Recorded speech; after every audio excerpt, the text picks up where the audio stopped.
I didn't want to go to the party. That should have been the first sign that something was already wrong in my life. Not the kind of wrong you can easily point to. Nothing dramatic. Just the slow erosion of enthusiasm. The quiet way things stop feeling worth the effort. But my wife insisted.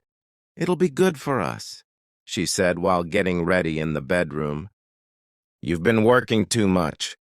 I remember standing in the hallway, watching her choose between two dresses, realizing how long it had been since I felt included in her decisions rather than informed about them. Still, I agreed.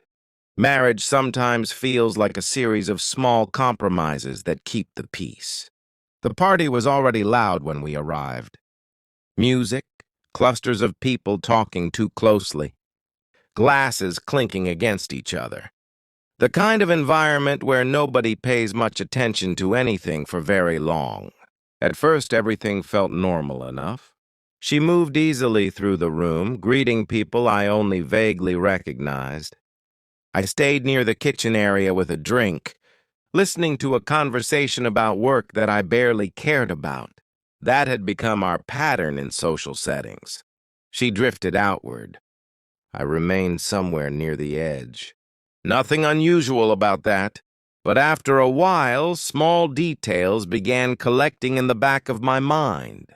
Every time I approached a group she was standing with, conversations seemed to reset themselves. Not abruptly. Just that subtle shift people make when they're aware someone new has joined. Her laughter felt different, too. A little louder than usual. Not forced, but unfamiliar. At one point, I watched her across the living room speaking with a man I didn't know. They were standing close enough that their shoulders occasionally touched when they laughed. Again, nothing obvious. Nothing anyone else would question. But the longer I stood there, the more something inside me tightened. It's strange how the mind works when suspicion begins forming. It starts pulling memories out of storage without permission. Late evenings, she said she had errands. Phone calls she took in another room. The way our conversations had become shorter over the past few months, as if we had quietly run out of things to say to each other. I had explained those things away at the time. Work stress, fatigue, the normal wear of a long relationship. Standing in that living room, watching her lean slightly closer to someone else while they talked. Those explanations began rearranging themselves. I told myself I was imagining it. That insecurity can invent patterns where none exist. So I stayed quiet, observed, waited. About an hour later, I stepped outside to the balcony to get some air. The music was muffled out there, replaced by the low hum of traffic from the street below. Two people were already standing near the railing, talking softly. They didn't notice me immediately. "He still thinks everything's normal," the man said. My wife answered, "I know. That's why this has to stay quiet for now."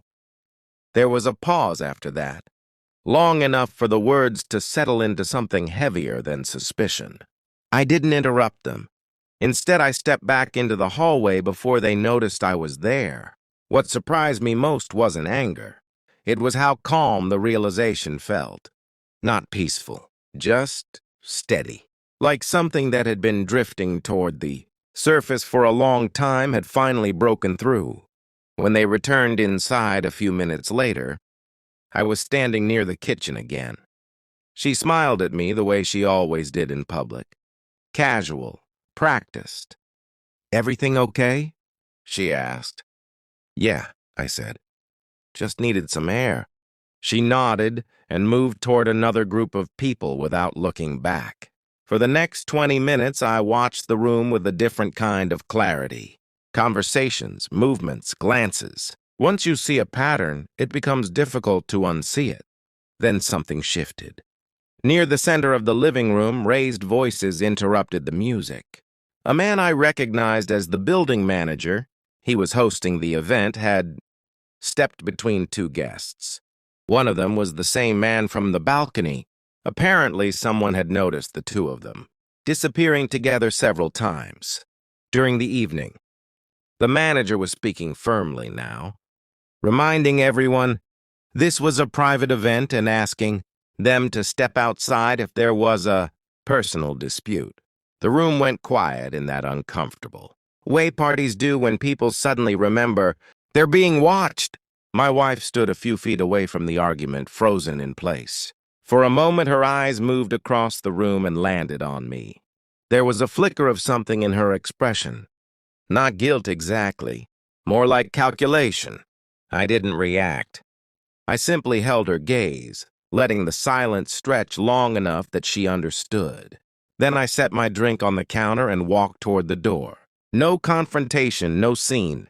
Just the quiet understanding that whatever we had been pretending our marriage was, it had already ended long before tonight.